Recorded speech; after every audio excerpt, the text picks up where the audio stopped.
Corona મહામારીને કારણે અનેક ધંધા વ્યવસાય પર માઠી અસર પડી છે, જેમાં સૌથી વધારે અસરગ્રસ્ત થયું હોય તો એ ટુરિઝમ ક્ષેત્ર છે। છેલ્લા 1.5 વર્ષથી લોકો ઘરમાં જ છે, જેને કારણે ટુરિઝમ સાથે સંકળાયેલ દરેક લોકોને વ્યવસાય ભાંગી પડ્યો છે। સરકારે કોરોનાની પહેલી લહેર બાદ ઉદ્યોગ, ખેતીવાડી સહિતના અનેક વ્યવસાયો માટે રાહત પેકેજ જાહેર કર્યા હતા, પરંતુ ટુરિઝમ માટે કોઈ જાહેરાત કરવામાં આવી ન હતી। સરકાર હવે ટુરિઝમ ક્ષેત્રને બૂસ્ટર ડોઝ આપવા માટે તૈયારી કરી રહી છે, ત્યારે ટૂર્સ એન્ડ ટ્રાવેલ્સ ઓપરેટરોના માટે કેવી રાહત પેકેજ આપવા જોઈએ તે જોઈએ અબ તકના આ વિશેષ અહેવાલમાં। કોરોના મહામારીને કારણે અનેક વ્યવસાયોને માઠી અસર પહોંચી છે, ત્યારે સૌથી વધારે ખરાબ અસર પડી હોય તો એ ટુરિઝમ ક્ષેત્ર છે। કોરોનાની પહેલી લહેર ભારતમાં આવી ત્યારથી ટુરિઝમ સાથે સંકળાયેલા તમામ લોકોના ધંધા વ્યવસાય બંધ થઈ ગયા હતા।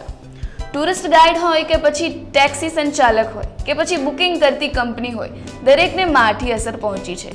સરકાર દ્વારા કોરોનાની પહેલી લહેર બાદ ઉદ્યોગ, ખેતી સહિતના ક્ષેત્ર માટે રાહત પેકેજ જાહેર કરવામાં આવ્યા હતા, પરંતુ એ સમયે ટુરિઝમ ક્ષેત્રને કોઈ ખાસ પેકેજ કે સહાય આપવામાં આવી ન હતી, જેને લઈને એજન્ટો અને ટુરિસ્ટ વ્યવસાય સાથે સંકળાયેલા લોકોએ સરકારને સહાય આપવા અનેક વખત રજૂઆત કરી છે। હાલ સરકાર ટુરિઝમ ક્ષેત્રને મોટી સહાય આપવાની તૈયારી દર્શાવી રહી છે। પ્રવાસન, વિમાની ઉડ્ડયન, હોટલ ઉદ્યોગને કોરોના કાળમાં આર્થિક ફટકો પડ્યો છે, ત્યારે સરકાર આ તમામ ક્ષેત્રને આર્થિક મદદ કરી તમામ ક્ષેત્રને બેઠું કરવા 1 લાખ કરોડનું પેકેજ આપવાની તૈયારી દર્શાવી રહી છે। ત્યારે અબ તક દ્વારા ટુરિઝમ ક્ષેત્ર સાથે જોડાયેલા ટ્રાવેલ ઓફિસર અને એજન્ટો સાથે ચર્ચા કરવામાં આવી હતી, જેમાં તેમણે જણાવ્યું હતું કે કોરોના મહામારીના સમયમાં પ્રવાસન ક્ષેત્ર બહુ મોટી આર્થિક નુકસાની પહોંચી છે, ત્યારે સરકાર જીએસટી, પ્રોપર્ટી ટેક્સ, વાહન ટેક્સ સહિત આર્થિક સહાય આપવામાં આવે તેવી ચર્ચા કરવામાં આવી હતી। સૌપ્રથમ ટુરિઝમની વાત કરીએ તો ટુરિઝમ ઇન્ડસ્ટ્રી સૌથી વધારે કોરોનાની ઇફેક્ટ ટુરિઝમ ઇન્ડસ્ટ્રીને પડી છે। એનું કારણ એવું છે, ટુરિઝમ ઇન્ડસ્ટ્રીના બિઝનેસ જેવા કે ડોમેસ્ટિક અને ઇન્ટરનેશનલ ટૂર તેમજ ટ્રાન્સપોર્ટેશન, હોટલિયર, આ બધી ઇન્ડસ્ટ્રીને ખાસ કરીને વાત કરીએ તો આ બધી ઇન્ડસ્ટ્રીને બહુ નુકસાન ગયું છે।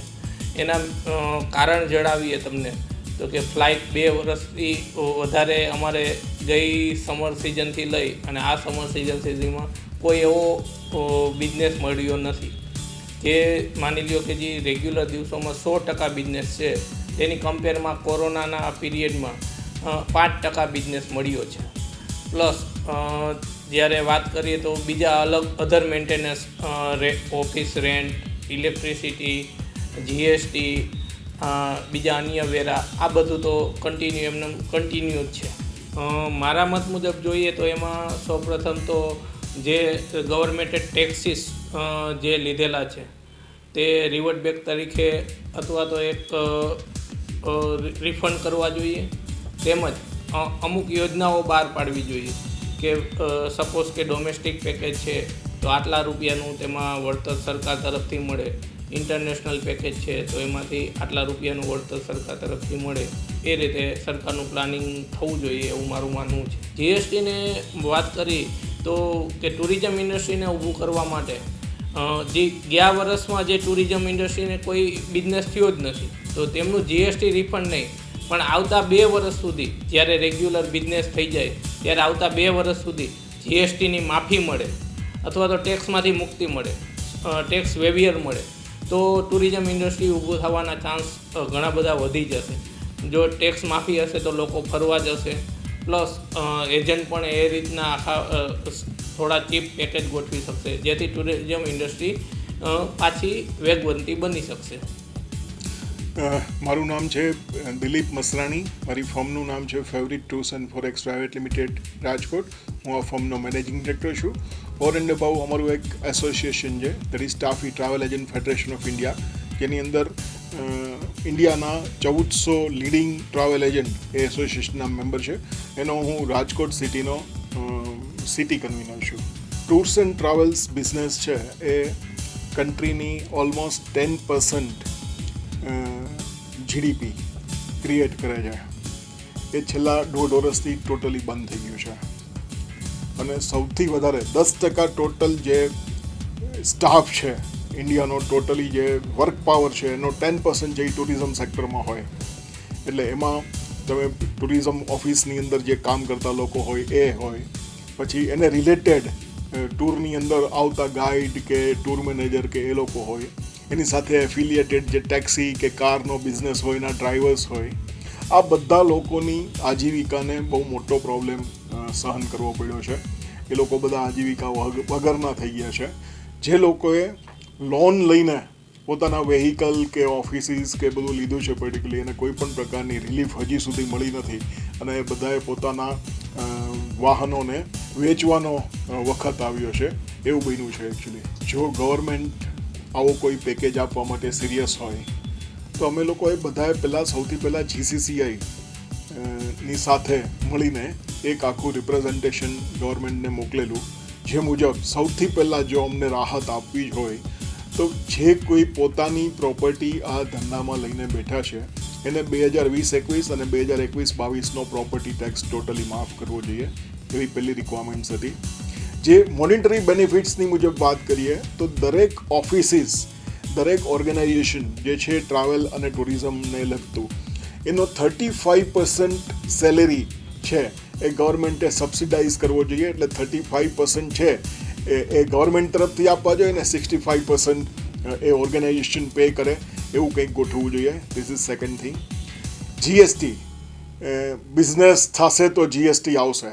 જે 10% GST ગવર્મેન્ટને ટુરિઝમ ડિપાર્ટમેન્ટ આપતું હતું એમાંથી અત્યારે એ બિલો 1% થઈ ગયું છે પર્ટિક્યુલરલી. તો એ GSTને પણ 2 વર્ષ માટે માફ કરવામાં આવે પર્ટિક્યુલરલી, તો એનાથી ઘણો બધો બેનિફિટ થાય.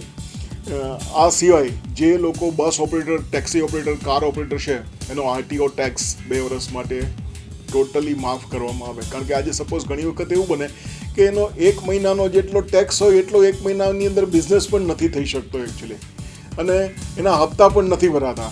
તો એની અંદર આ જે વસ્તુની હું વાત કરું છું એ મોનિટરી, તો ધીસ ફાઇનાન્શિયલ રિલીફની આપણે વાત કરીએ છીએ.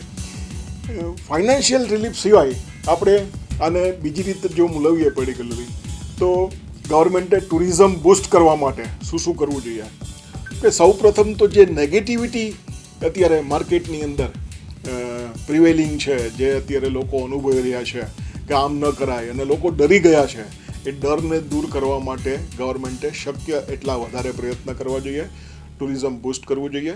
અમુક સેન્ટર્સ છે, આજે સપોઝ જો IPL અરેન્જ કરી શકતી હોય ગવર્મેન્ટ, તો તમે એવા સેન્ટર તૈયાર કરો કે જ્યાં તમે બબલ ગ્રુપ ક્રિએટ કરી અને ત્યાં તમે તમારા પેસેન્જરને ઇન્વાઇટ કરી શકો, ત્યાં તમે એને ટુરિઝમ ફેસિલિટીઝ પ્રોવાઈડ કરી શકો એકચ્યુઅલી, કે જેનાથી એને કોવિડનો કોઈ ડર પણ ન રહે અને લોકો આરામથી હરીફરી શકે. કારણ કે લોકો હવે 1.5 વર્ષ, 1.5 વર્ષથી એટલા બધા કંટાળ્યા છે કે લોકોને ઘરની બહાર નીકળવું છે. અત્યારે પોઝિશન એવી નથી કે લોકો કોઈ મોટી એમાઉન્ટના પેકેજ એફોર્ડ કરી શકે.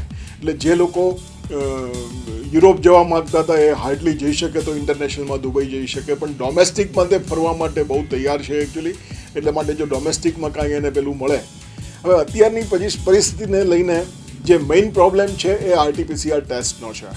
કોઈને બહાર જવું છે, 4 જણાનું ફેમિલી છે, તો સપોઝ એને 4 જણાના RT-PCR ટેસ્ટ કરાવે તો જે બીજા સ્ટેટમાં જઈ શકે, અધરવાઇઝ એ જઈ ન શકે.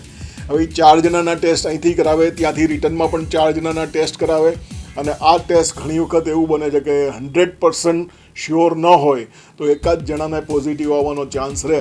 રિટર્નમાં એકાદ જણાને આ ટેસ્ટ પોઝિટિવ આવે પર્ટિક્યુલરલી, તો એ 4 જણાનું ફેમિલી ત્યાં સ્ટકઅપ થઈ જાય, એને ક્વોરન્ટાઇન થવું પડે. અને આ બધી એટલી બધી માથાકૂટ છે કે લોકો એનાથી પણ ડરે છે. એટલે અમારા એસોસિએશન ટાફીએ ગવર્મેન્ટને એક એવી રજૂઆત કરી કે જે લોકોએ બંને ડોઝ લઈ લીધા છે વેક્સિનને, એની પાસેથી જો RT-PCRનો આગ્રહ ન રાખવામાં આવે તો ટુરિઝમને થોડું બુસ્ટિંગ મળે એકચ્યુઅલી, અને લોકો ધીમે ધીમે ફરતા થશે. અને જો લોકો ફરતા થશે તો એમાંથી ટુરિઝમને, ગવર્મેન્ટને, બધાને ઇન્કમ થશે અને સર્વાઈવલ પ્રોબ્લેમ એટલો નહીં રહે. એક્સપેક્ટેશન તો જ્યારે આ કોવિડ આવ્યું ત્યારે પણ લોકો પાસેથી બહુ હતો એકચ્યુઅલી. જ્યારે ગવર્મેન્ટે પહેલી મોટી રિલીફ ડિક્લેર કરી ત્યારે પણ બધા એસોસિએશને ઘણી બધી રજૂઆત કરી હતી, પણ અત્યાર સુધી એમાંથી કંઈ ફ્રૂટફુલ તમને પેલું મળે એવું કંઈ ગવર્મેન્ટ તરફથી કોઈ સ્ટેપ લેવામાં આવ્યું નહીં. પણ જો હવે ગવર્મેન્ટ આ બાબતમાં જો કંઈ સ્ટેપ લે અને ટુરિઝમને વેગવંતુ બનાવવા માટે, ટુરિઝમને બુસ્ટિંગ કરવા માટે જો કંઈ પગલાં લે પર્ટિક્યુલરલી, તો ખરેખર ટુરિઝમ ક્ષેત્રને બહુ મોટી રાહત થાય. કારણ કે ટુરિઝમની અંદર બધા લોકો એટલા એસ્ટાબ્લિશ નથી. ઘણા લોકો ભાડાની ઓફિસમાં બેસે છે, એ ભાડા ભરી શકતા નથી, સ્ટાફને ઘણા સેલરી આપી શકતા નથી, એટલે સ્ટાફને છૂટો કર્યો છે. અમુક ખર્ચા તમારા કમ્પલસરી છે. આજે સપોઝ હું તમને કહું તો મારી ઓફિસ છે એ આયાટા એક્રેડિટેડ ટ્રાવેલ એજન્સી છે, તો મારે એના જે રિકરિંગ એક્સપેન્સીસ છે એની ફાઇનાન્શિયલ ગેરંટી પ્રોવાઈડ કરવાની. હવે તમને કહું, ફાઇનાન્શિયલ ગેરંટી પ્રોવાઈડ કરવામાં જેટલો ખર્ચો છે એટલો આખા વર્ષની કમાણી નથી. એટલે જો ગવર્મેન્ટ આ બધા સ્ટેપ્સ લે પર્ટિક્યુલરલી, તો ઘણી બધી રાહત થઈ શકે. એકચ્યુઅલી મારું નામ કલ્પેશ સાવલિયા છે અને હું Stelly Tours and Forex Private લિમિટેડનો ફાઉન્ડર છું. અત્યારે જોઈએ ને તો સૌથી ખરાબમાં ખરાબ હાલત છે ને ટ્રાવેલ ટુરિઝમ ઇન્ડસ્ટ્રીઝની છે, જે સદંતર છેલ્લા 1.5-2 વર્ષથી બંધ જ છે એમ કહી શકાય. સૌથી પહેલાં તો છે ને જે ટ્રાવેલ એજન્ટોની લોન ચાલુ એને 2 વર્ષનું મોનિટરિયમ આપવું, પ્લસ જીએસટીમાં તો રાહત શક્ય નહીં બને, પણ હા ઇન્કમ ટેક્સ જે છે એમાં આવતા 2 વર્ષ સુધીમાં રાહત આપવી, અથવા જે પ્રોપર્ટી ટેક્સ કે બસનો ટેક્સ હોય છે, પ્રોફેશનલ ટેક્સ હોય છે, એવા ટેક્સીસમાં રાહત આપી અને જે નાના ટ્રાવેલ એજન્ટ છે એને લોન આપીને પણ સરકાર એમાં રાહત કરાવી શકે એમ છે. આમ જોઈએ ને તો નાના એજન્ટો બંધ જ થઈ ગયા છે. એ લોકો કોઈ બીજી જગ્યાએ નોકરી કરતા થઈ ગયા છે, કોઈ કરિયાણું વેચતા થઈ ગયા છે, કોઈ કહેવાય કે ફરસાણ વેચતા થઈ ગયા છે. એટલે મોટાભાગમાં નાના જે એજન્ટો છે એ સદંતર કહેવાય કે બરબાદ ને પાયમાલ થઈ ગયા છે. અત્યારે અમે સૌથી છેલ્લે સરકાર સામે જોઈએ છીએ, કારણ કે સરકારે અત્યાર સુધી બધા ક્ષેત્રોને આપ્યું છે, પણ હવે અમારી ઉમ્મીદ ખાસ છે કે ખાસ ટુરિઝમ ક્ષેત્ર, ટ્રાવેલ ઇન્ડસ્ટ્રીઝને નાના એજન્ટો તરફ સરકાર જોવે, નહીંતર આનાથી પણ વધારે ખરાબ હાલત થાય એવું છે. નમસ્કાર, મારું નામ અમેશ દફતરી. અમે પ્રભાવ હોલિડે એટલે કે પ્રભાવ ટ્રાવેલ્સ એન્ડ હોલિડે છેલ્લા 25-30 વર્ષથી અમે આ વ્યવસાયમાં છીએ. અમે airline, hotel, cargo, courier, international courier આ 30 વર્ષથી આ જ બધું કરીએ છીએ. અનફોર્ચ્યુનેટલી છેલ્લા 2 વર્ષનો તબક્કો એવો મુશ્કેલ પસાર થઈ રહ્યો છે, કોરોના કાળ, જેમાં બહુ જ કપરો સમય અમારા માટે આ છે. આટલા વર્ષોમાં ક્યારેય પણ અમે આવું જોયું નથી, કપરો સમય. એટલે આ કપરો સમય અમારા માટે ખૂબ જ મુશ્કેલીઓ લાવે છે, પણ છતાં અમે હિંમતથી લડી છીએ અને ઘણા બધા પ્રયત્નો કરી લીધા અત્યાર સુધીમાં. અમે સૌથી પહેલાં સિમ્પથી ટુરિઝમ કર્યું કે રાજકોટ, અમદાવાદ, બરોડા, સુરત સુધી કાર લઈ અને અમારા મુદ્દાઓ જે હતા એને સમાચાર અને પ્રેસ મીડિયા થ્રુ અમે હાઇલાઇટ કર્યા અને આપણા માનનીય વિજયભાઈ રૂપાણીને પણ મુલાકાત માટે ઘણી બધી વાર વિનંતી કરી છે, પણ એમને પણ ઘણા બધા ટાસ્ક અને પ્રોજેક્ટ હોય, એ બિઝી હોવાના હિસાબે અમને સમય નથી મળી શક્યો. પણ આ ફરીથી હું એ જ પ્રશ્નો મારા ઉઠાવી રહ્યું છું અને હવે એવું રાહતના સમાચાર આવી રહ્યા છે કે મોદી સાહેબે હોસ્પિટાલિટી, ટુરિઝમ અને એવિએશન ઇન્ડસ્ટ્રી માટે કંઈ પેકેજ બહાર પાડવાનું વિચારી રહ્યા છે. હું ભગવાનનો આભાર માનીશ કે કંઈ અમારા માટે આવું મોદી સાહેબને વિચાર આપ્યો અને અત્યારે નિર્મલા સીતારામ સાહેબ ફાઇનાન્સ મિનિસ્ટર અત્યારે ડ્રાફ્ટ તૈયાર કરી રહ્યા છે. તો મારી એમને વિનંતી છે અને અપેક્ષાઓ અને આશાઓ છે કે અમને ચોક્કસ કંઈ ને ફૂલની તો ફૂલની પાખડી રૂપે કંઈક એવું મળશે જેથી અમારું જીવન આજે નિરાશામાંથી આશાઓમાં પરિવર્તન થશે. બાકી તો અમે ભગવાન ભરોસે જીવી રહ્યા છીએ છેલ્લા 2 વર્ષથી. મૂડી ખલાસ થઈ ગઈ છે. સગાવાલાઓ પાસે અમે હાથ લાંબો ફેલાવવા માગતા નથી. સ્વાભિમાનથી મારા ફાધર જીવ્યા છે, મારા ફાધર હરીશભાઈ, અને હું એનો પાકો દીકરો છું, તો સ્વાભિમાનથી જીવીશ. મારો ભાઈ અમેરિકા છે પણ હું 1 રૂપિયો માગતો નથી. મારા મમ્મી પાસે ન માગું, મારે મહેનત કરી અને હું જ આગળ વધીશ. આ હું અબ તકના માધ્યમ દ્વારા ફરીથી વિનંતી કરું છું સરકારશ્રીને કે અમને હવેના વર્ષો હજી 3rd વેવ ને 4th વેવ બાકી છે, તો અમારા માટે ટુરિઝમમાં ઘણી સહાયતાની જરૂર છે. સૌથી પહેલી સહાયતા તો એવું છે કે જીએસટી ટેક્સ અમે જીએસટીના રિટર્ન ભરવાના અમારી પાસે અમને આવડત નથી, ચાર્ટર્ડ એકાઉન્ટન્ટ અમારા જે છે એ પણ કોરોનામાં બીમાર છે, તો ઓફિસ બંધ કરીને બેઠા છે. અમારા ઉપર પેનલ્ટી લગાડે છે સરકાર. ટેક્સ ભરવા શું, રિટર્ન ભરવાના અમારી પાસે આવડત નથી. અમારું જીએસટી કોણ બધું કરે? પહેલું તો જીએસટી જ બધું બંધ કરી દો. ટુરિઝમ માટે જીએસટી અત્યારે હાલ 5 વર્ષ માટે માફી આપો. 5 વર્ષ નો GST for tourism, hospitality, aviation, જેથી લોકો વધારે પ્રવાસ કરશે. ટેક્સ નહીં હોય, પ્રોડક્ટ કોસ્ટ સસ્તી થઈ જશે. સરકારને હમણાં 5 વર્ષ અમને સહાય આપે. કોઈ જીએસટી ટુરિઝમ માટે 1 રૂપિયાનો જીએસટી ન લે. એરપોર્ટ ટેક્સ બંધ કરે. એરપોર્ટ, રેલવેમાં જ્યાં બી ટેક્સ આવતો હોય, કોઈ પણ જાતના ટેક્સ 2-5 વર્ષ વિનંતી છે બંધ કરી દે. પ્રોપર્ટી ટેક્સ, લાઇટ બિલ એ બી અમે ભરી શકીએ એવી પરિસ્થિતિમાં નથી. અમે કાપી નાખે તો કાપી નાખો, અમે એમને જીવશું. પૈસા જ નથી તો ક્યાંથી ભરીએ? ધંધો જ નથી તો ક્યાંથી લાવી પૈસા? ઘરે નવરા બેઠા છીએ, શું કરી કામ? અમને જે કામ આપો એ સરકાર અમે લેવા તૈયાર છીએ. તમે કહો ખાખરા બનાવો તો ખાખરા બનાવી, તમે કહો ચેવડો બનાવો તો ચેવડો બનાવી. મજૂરી કરી એ બી અમે તૈયાર છીએ. નોકરી આપો, સરકાર કહે કે આ પ્રોજેક્ટમાં ચાલો લાગી જાઓ, મહિને 20,000 રૂપિયા પગાર, હું તૈયાર છું. કાંઈ છે જ નહીં પૈસા, તો જે મળે એ જીવવું તો ખરા ને. એટલે અને અમે પોતે ટુરિઝમ લીડર્સ ક્લબ, હું એનો પ્રમુખ છું, ફાઉન્ડર છું. મારા ટુરિઝમ લીડર્સ ક્લબમાં 1,000 મેમ્બર છે. આજે 1,000 મેમ્બરમાં hotel, airline, taxi, tour guide, આ બધા લોકોની મરણ પથારીએ છે. ઘણા બધા લોકોએ તો આત્મહત્યા કરી લીધી છે. હવે જો સરકાર ધ્યાન નહીં દે ટુરિઝમ, એવિએશન અને હોસ્પિટાલિટી ઇન્ડસ્ટ્રીમાં, હોટલ ઇન્ડસ્ટ્રીમાં, હોટલ હમણાં અમે સાસણ, અત્યારે તો અમે કેરીનો વ્યવસાય કરીએ છીએ, કેરી વેચી છે. હમણાં સાસણ ગયા હતા. સાસણમાં સાહેબ આજે 400 હોટલમાંથી 390 હોટલ બંધ છે. 5 કે 10 હોટલ ગણીને ચાલુ હશે. એ બી પોતાની સેટ ત્યાં જ હોટલમાં રહેતા હોય, રિસોર્ટમાં, અને એને 5-10 રૂમ ખુલ્લા રાખ્યા છે. માણસોને આજીવિકા તો આપવી ને, એનો કૂક હોય એ કૂક રાખ્યો છે. બાકી 2 માણસ હોય, કોઈ સર્વિસ ન હોય હોટલ રિસોર્ટમાં. સ્વિમિંગ પૂલ સરકાર કે બંધ રાખો, કોરોના ફેલાય. એસી તો બંધ રાખો. તો હવે લોકો શું કરે?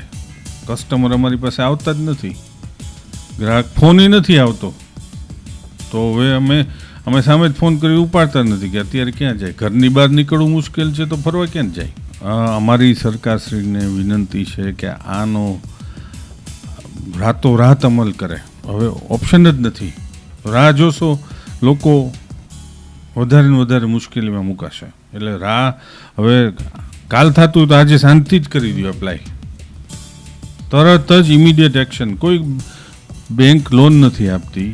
જે લોન લીધી છે એના વ્યાજ ભરવાના પૈસા નથી. બેંકવાળા ફોન કરે, ઘંટડી વાગે રાખે છે, અમે કાલ કરી રાખીએ છીએ.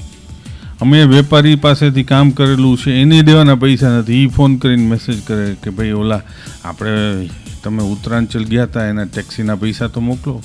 રોજ કાલ કરીએ છીએ, પૈસા નથી, ધંધો નથી તો ક્યાંથી આપવા? તો આ બધું સરકાર તો અમારા કરતાં 100 ગણી હોશિયાર હોય. આઈએસ ઓફિસર હોય લોકો પાસે, એ લોકો 100 આઈએસ ઓફિસર ભેગા મળી અને ડેટા રિસર્ચ કરીને કાંઈ કરી શકે. તો એવી કોઈ કમિટી રચના કરે. અમારા જેવા આજે ગુજરાતમાં આવા 15-20 એસોસિએશન છે, તો 20 એસોસિએશનના પ્રમુખને એક કમિટી બનાવી રચના કરે અને એ લોકોને કોઈ પાવર આપે ચેક કરવા માટે કે સહાય કઈ રીતે આપવી. કંઈક તો સરકાર પાસે સત્તા છે, સત્તા અમે બધા વામણા છીએ. તો અમે તો વિનંતી અને દરખાસ્ત જ કરી શકીએ. બાકી રૂપાણી સાહેબ પણ ખૂબ જ સારું કામ કરે છે મોદી સાહેબની લીડરશિપમાં. તો રૂપાણી સાહેબને હું ફરીથી વિનંતી કરું છું કે અમારા સામે ખાસ જુઓ અને કાંઈ અમારો હાથ પકડીને સહાય આપો. Thank you very much.